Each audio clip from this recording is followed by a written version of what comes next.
નમસ્કાર વિદ્યાર્થી મિત્રો, સ્વાગત છે તમારું આપણી યુટ્યુબ ચેનલ જીજે ક્લાસ 1 2 3 માં। મિત્રો, આજે આપણે વાત કરવાના છીએ જીસીઈઆરટી ધોરણ 12ના વિષય ઇતિહાસના ખૂબ જ અગત્યના એવા પ્રકરણ નંબર 2 વિશે, જેનું શીર્ષક છે 18મી સદીના ભારતનો ઉત્તરાર્ધ અને સત્તા પ્રાપ્તિ માટે સંઘર્ષ। મિત્રો, પરીક્ષાની દ્રષ્ટિએ આ ચેપ્ટર અતિ મહત્વપૂર્ણ છે, કારણ કે આમાંથી વારંવાર પ્રશ્નો પૂછાતા હોય છે। ખાસ કરીને જીપીએસસી વર્ગ 1, વર્ગ 2 અને વર્ગ 3, ડીવાયએસઓ, નાયબ મામલતદાર, એસટીઆઈ, પોલીસ ભરતી, આરએફઓ, સીસીઈ, તલાટી કમ મંત્રી, બિન સચિવાલય ક્લાર્ક, સબ ઓડિટર, સબ એકાઉન્ટન્ટ, વિવિધ ટેકનિકલ પદો, પીએસઆઈ, એલઆરડી વગેરે જેવી તમામ સ્પર્ધાત્મક પરીક્ષાઓમાં આ કન્ટેન્ટમાંથી પ્રશ્નો બનતા હોય છે।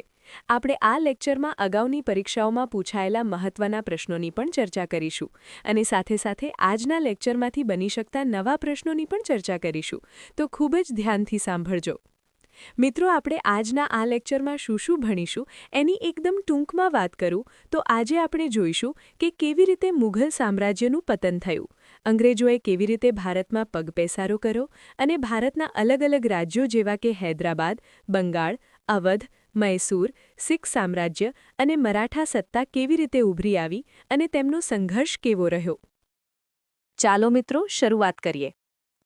18મી સદીનું ભારત એ ભારતના ઇતિહાસમાં અનેક મહાન પરિવર્તનો લાવનારું બની રહ્યું હતું। મુઘલ સામ્રાજ્યના છેલ્લા શક્તિશાળી બાદશાહ ઔરંગઝેબના મૃત્યુ બાદ આટલા વિશાળ સામ્રાજ્યને સંભાળી શકે તેવા યોગ્ય વારસદારના અભાવે મુઘલ શાસન પતન તરફ ધકેલાયું હતું। જુઓ મિત્રો, આ ટોપિકમાંથી અગાઉની જીપીએસસી ક્લાસ 1-2 2017માં પ્રશ્ન પૂછાયેલ છે કે મુઘલ સામ્રાજ્યના પતનની શરૂઆત કયા બાદશાહના મૃત્યુ પછી થઈ, જેનો સાચો જવાબ છે ઔરંગઝેબ। હવે આગળ વાત કરીએ તો મુઘલ શાસનના પતનને પરિણામે ભારતમાં અનેક નાના મોટા સામ્રાજ્યો ઊભા થયા અને તે બધા પોતાની શક્તિ વધારવા અંદરોઅંદરની લડાઈમાં વ્યસ્ત થયા। મરાઠા, મૈસૂર, હૈદરાબાદ અને બંગાળ જેવા રાજ્યો આમાં મોખરે હતા, પરંતુ તેઓ વચ્ચે એકતાનો અભાવ હતો। આવા સમયે વિશ્વભરમાં મહત્વપૂર્ણ રાજકીય મહાસત્તાનું સ્થાન મેળવનાર બ્રિટને ભારતમાં સર્જાયેલા આ રાજકીય શૂન્યાવકાશનો લાભ લેવાનું નક્કી કર્યું। શક્તિશાળી સેના અને કૂટનીતિજ્ઞ અધિકારીઓ ધરાવનાર બ્રિટિશ ઈસ્ટ ઇન્ડિયા કંપનીએ મહત્તમ આર્થિક શોષણ કરવા રાજકીય સત્તા સ્થાપવાનું નક્કી કર્યું અને પરિણામે એક વિદેશી સત્તા ભારતના રાજકીય તખ્તા પર પ્રતિસ્પર્ધીના રૂપમાં પ્રવેશી। ભારત માટે આ ખરેખર બહુ કપરો કાળ હતો, કારણ કે ભારતીયો એક તરફ અંદરોઅંદર લડાઈઓમાં વ્યસ્ત હતા અને એવે સમયે બ્રિટન તેનો લાભ લઈ ભારતમાં શાસન સ્થાપવા આતુર હતું। વેરવિખેર અને નિર્બળ ભારતીયોને તેઓ સરળતાથી અંકુશમાં લઈ શકે તેમ હતા। એટલે જ મહાત્મા ગાંધીએ નોંધ્યું છે કે ઇંગ્લેન્ડે ભારત જીત્યું નથી, પરંતુ ભારતીયોએ જ સોનાની થાળીમાં એટલે કે તાસકમાં ભારત ઇંગ્લેન્ડને ભેટમાં આપ્યું હતું। દોસ્તો, આ બહુ અગત્યનો પોઈન્ટ છે। આમાંથી ભવિષ્યમાં એવો પ્રશ્ન બની શકે છે કે ભારતીયોએ જ સોનાની થાળીમાં ભારત ઇંગ્લેન્ડને ભેટમાં આપ્યું હતું, આ વિધાન કોનું છે? તો તેનો સાચો જવાબ આવશે મહાત્મા ગાંધી। હવે આપણે વાત કરીશું મુઘલ સામ્રાજ્યની સ્થિતિ વિશે। ભારતનું મુઘલ સામ્રાજ્ય તત્કાલીન વિશ્વના સૌથી મોટા સામ્રાજ્યો પૈકીનું એક હતું, પરંતુ 18મી સદીના પૂર્વાર્ધમાં ખાસ કરીને ઔરંગઝેબના મૃત્યુ બાદ તે પતનોન્મુખ થયું। નાદિર શાહ જેવા શક્તિશાળી ઈરાની આક્રમણે ઈસવીસન 1739માં મુઘલ સામ્રાજ્યના પતનને વધુ ઝડપી બનાવ્યું। જુઓ મિત્રો, આ ટોપિકમાંથી ડેપ્યુટી એસઓ 2018માં પ્રશ્ન પૂછાયેલ છે કે નાદિર શાહનું ભારત પર આક્રમણ કઈ સાલમાં થયું હતું, જેનો સાચો જવાબ છે ઈસવીસન 1739। ઔરંગઝેબના મૃત્યુ પછી તેના ત્રણેય પુત્રો વચ્ચે વારસા વિગ્રહ ફાટી નીકળ્યો હતો। છેવટે બહાદુર શાહ ગાદી પર આવ્યો। તે એક વિદ્વાન અને યોગ્ય રાજવી હતો। એટલું જ નહીં, પણ ઔરંગઝેબથી વિરુદ્ધ તેણે હિન્દુઓ સાથે સમતાપૂર્ણ વ્યવહાર કર્યો હતો અને રાજપૂતો સાથે પણ તેણે સારા સંબંધો બાંધ્યા હતા। જો કે રાજા જયસિંહ અને અજીતસિંહ સાથે તેમજ મરાઠા સરદારો સાથે તેની અવ્યવસ્થિત નીતિને કારણે તેમની સાથેના સંબંધો બગડ્યા હતા। તારાબાઈ અને શાહુ વચ્ચે વારસા વિગ્રહના પ્રશ્ને તેણે યોગ્ય કાર્યવાહી ન કરતા મરાઠાઓ પણ તેની વિરુદ્ધ ગયા હતા। મુઘલ બાદશાહ બહાદુર શાહે શીખ ગુરુ ગોવિંદસિંહ સાથે પણ સુમેળભર્યા સંબંધો બાંધ્યા હતા। ગોવિંદસિંહના મૃત્યુ બાદ બંદા બહાદુરે શીખોનું નેતૃત્વ લઈ બહાદુર શાહ વિરુદ્ધ વિદ્રોહ કર્યો હતો। એટલું જ નહીં, પણ સતલજ અને યમુના નદી વચ્ચેનો સમગ્ર પ્રદેશ પણ તેમણે કબજે કર્યો હતો। બહાદુર શાહે બુંદેલા સરદાર છત્રસાલ સાથે મિત્રતા જાળવી રાખી હતી. જો કે બહાદુર શાહની શાસન વ્યવસ્થા કથળી રહી હતી અને ઈસવીસન 1712માં તેનું મૃત્યુ થતાં ફરીથી મુઘલ સામ્રાજ્ય અંધધૂંધીમાં ફસાયું. પછીથી થયેલ ઉત્તરાધિકારના યુદ્ધમાં જહાંદાર શાહની જીત થઈ. તેનો વઝીર જુલ્ફિકાર બહુ મહત્વાકાંક્ષી હતો. જો કે તેના સમયમાં રાજપૂતો સાથે પુનઃ સંબંધો બંધાયા હતા.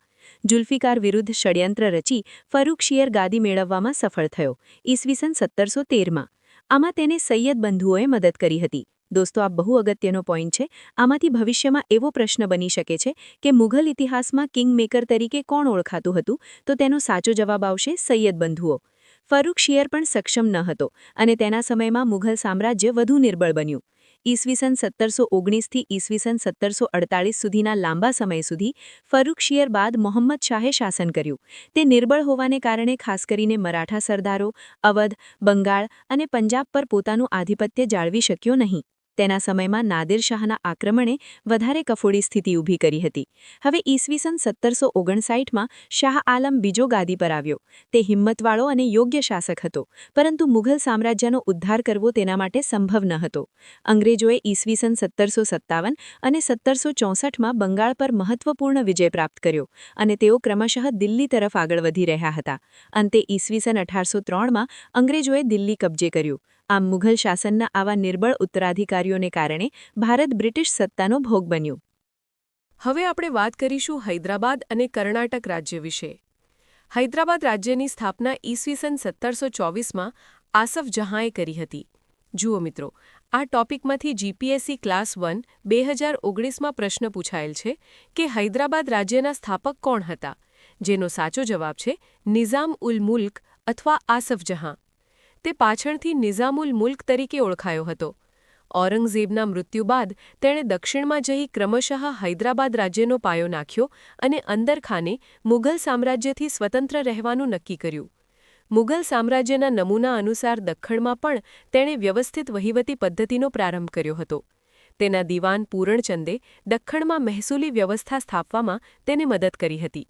તેનું મૃત્યુ થતાં તેના રાજ્યમાં અંધાધૂંધી ફેલાઈ હતી. કર્ણાટકના નવાબ શહાદતુલ્લા ખાંએ પોતાના ભત્રીજા દોસ્ત અલીને પોતાનો ઉત્તરાધિકારી નિમ્યો. ત્યારબાદ ઈસવીસન 1740 પછી બંને રાજ્યો વચ્ચે વારંવાર સંઘર્ષ થવાથી બંને રાજ્યો નિર્બળ બન્યા અને યુરોપિયન કંપનીઓએ ભારતીય રાજકારણમાં હસ્તક્ષેપ કરવાની શરૂઆત કરી. હવે મિત્રો, આપણે બંગાળ વિશે વાત કરવા જઈ રહ્યા છીએ. મુઘલ સામ્રાજ્ય નિર્બળ થતાં ઈસવીસન 1717માં મુર્શિદ કુલી ખાંએ બંગાળમાં સુબેદારને બદલે સ્વતંત્રપણે શાસક બનવાનું નક્કી કર્યું. તેના સમયમાં બંગાળી જમીનદારોએ કરેલ વિગ્રહોને તેણે દબાવી દીધા હતા. તેના મૃત્યુ બાદ તેનો જ જમાઈ શુજાઉદ્દીન શાસન પર આવ્યો, જેણે 1739 સુધી બંગાળ પર શાસન કર્યું. ત્યારબાદ તેનો પુત્ર સરફરાઝ ખાં ગાદી પર આવ્યો, પરંતુ એક જ વર્ષ બાદ તેને હટાવી અલીવર્દી ખાં બંગાળનો નવાબ બન્યો હતો.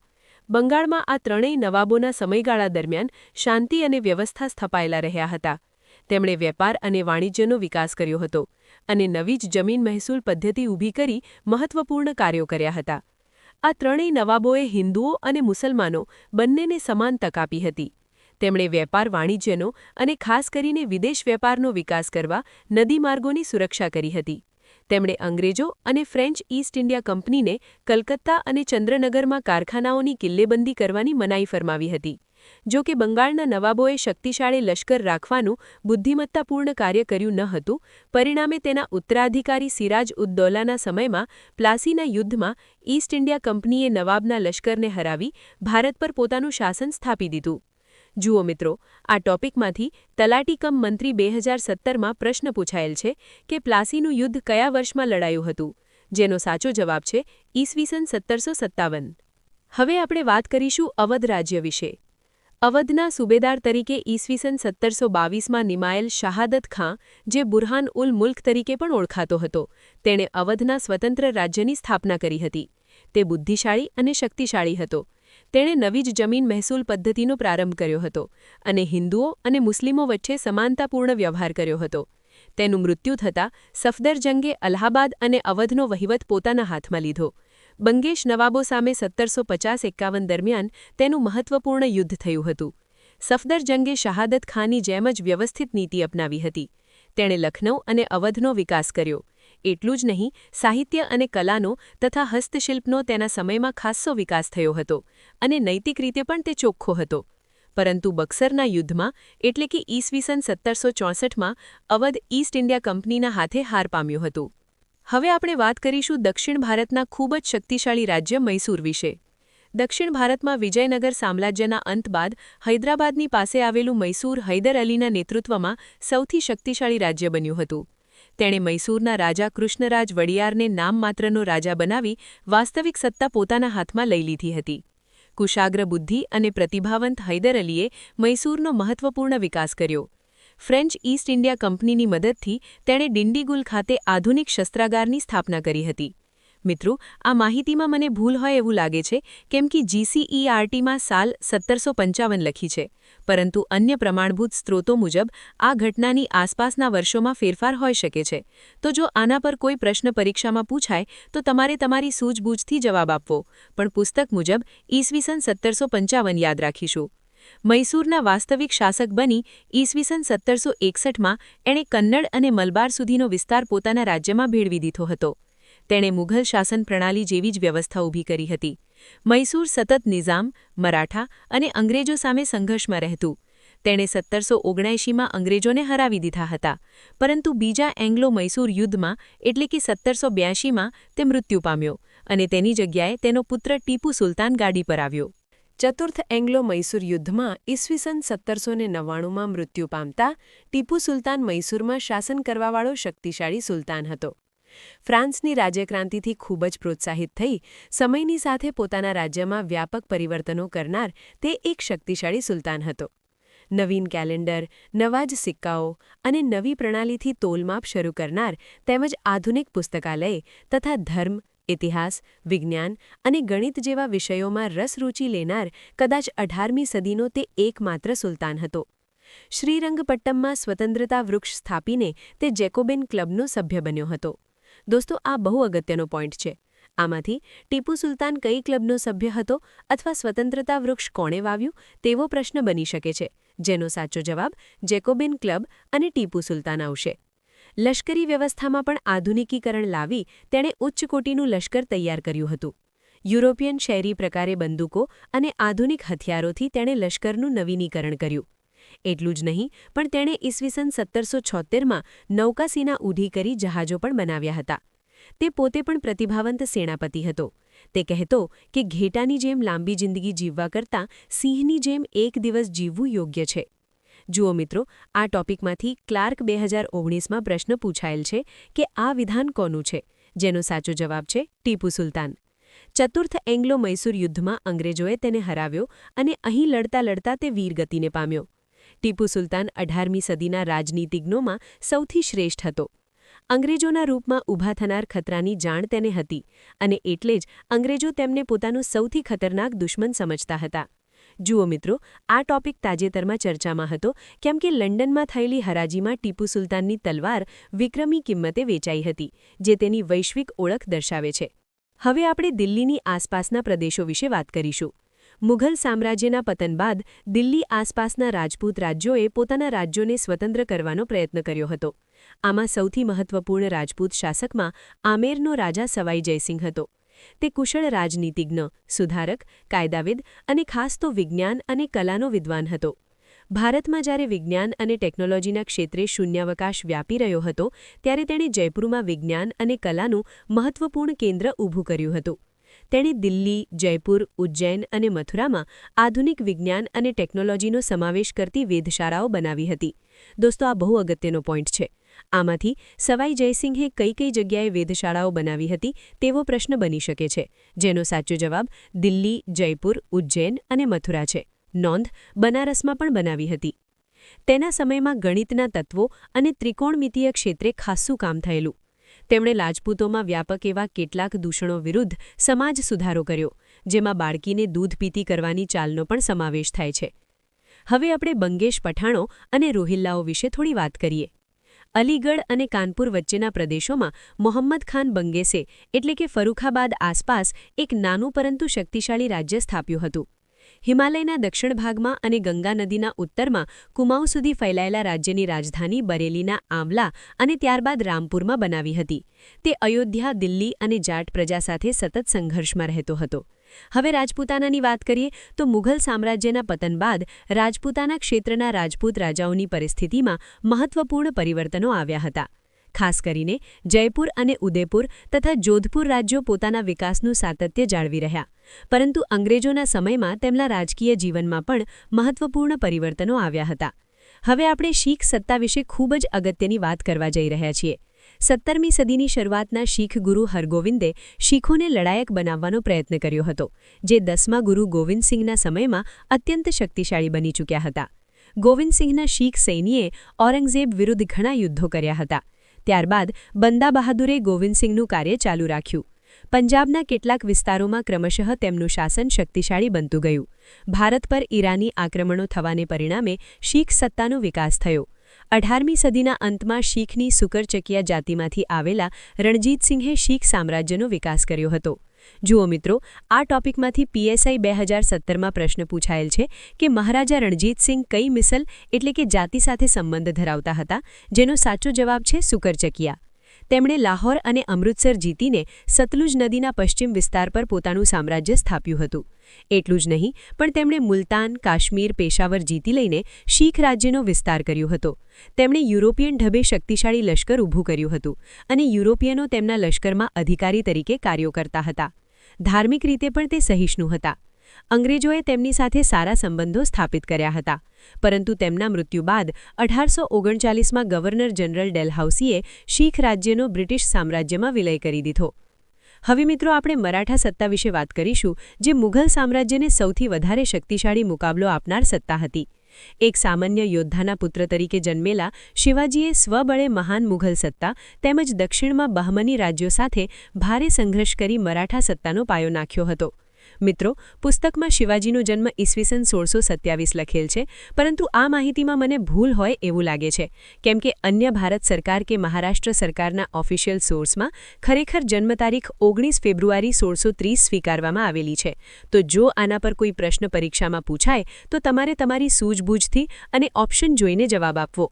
આગળ જતા છત્રપતિ બની ચૂકેલા શિવાજીએ મરાઠી રાજ અને મરાઠા સામ્રાજ્યવાદનો ભારે વિકાસ કર્યો. તેમણે 1680 સુધીમાં મરાઠી સત્તાને સૌથી શક્તિશાળી સત્તા બનાવી મુઘલ સત્તાની બરાબરી કરી દીધી હતી. શિવાજીના પૌત્ર શાહુને ઔરંગઝેબે 1690માં કેદ કર્યો હતો, જો કે ઔરંગઝેબના મૃત્યુ બાદ તેને જેલમાંથી મુક્ત કરવામાં આવ્યો. આ ઘટના બાદ શાહુ અને કોલ્હાપુરમાં રહેતા તેમના કાકી તારાબાઈ વચ્ચે વારસા વિગ્રહ શરૂ થયો. તારાબાઈએ પોતાના પુત્ર શિવાજી દ્વિતીયના નામે ઈસવીસન 1700 સુધી મુઘલ સત્તા વિરુદ્ધ સંઘર્ષ કર્યો હતો.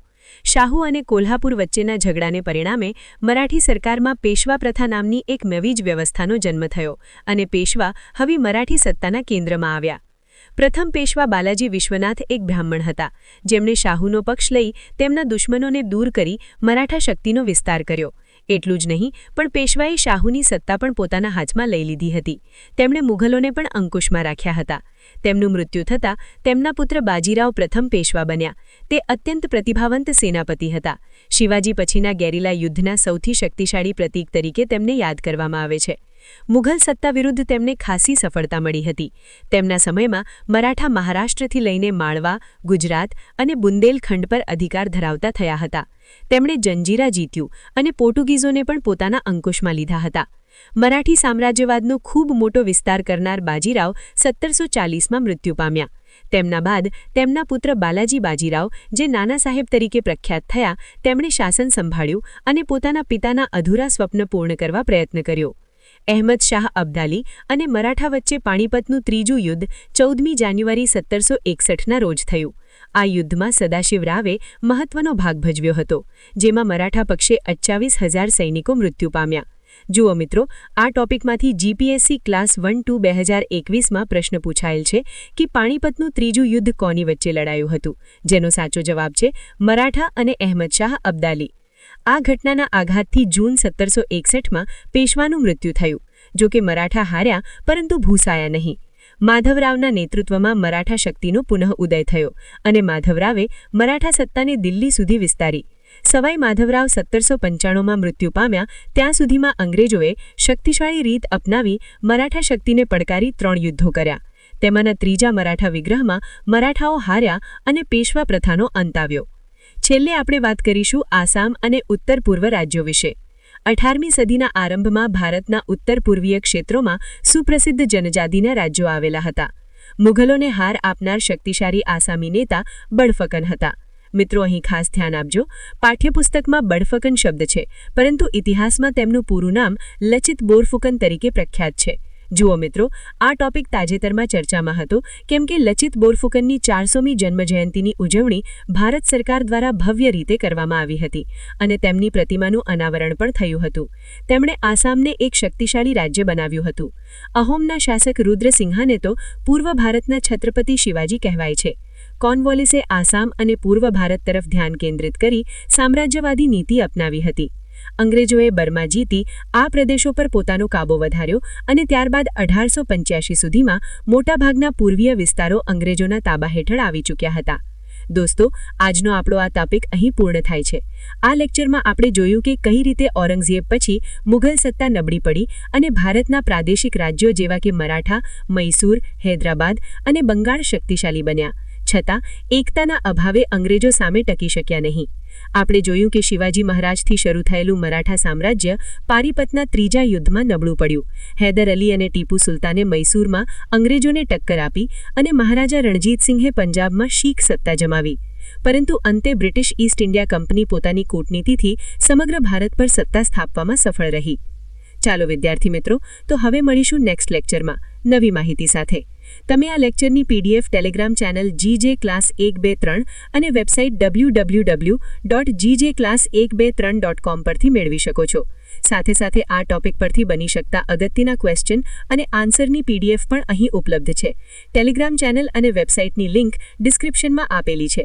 જો તમને આ લેક્ચર ગમ્યો હોય તો આપણી આ YouTube ચેનલ GJ ક્લાસ 123ને સબસ્ક્રાઇબ કરી દેજો, લાઇક અને શેર કરી દેજો.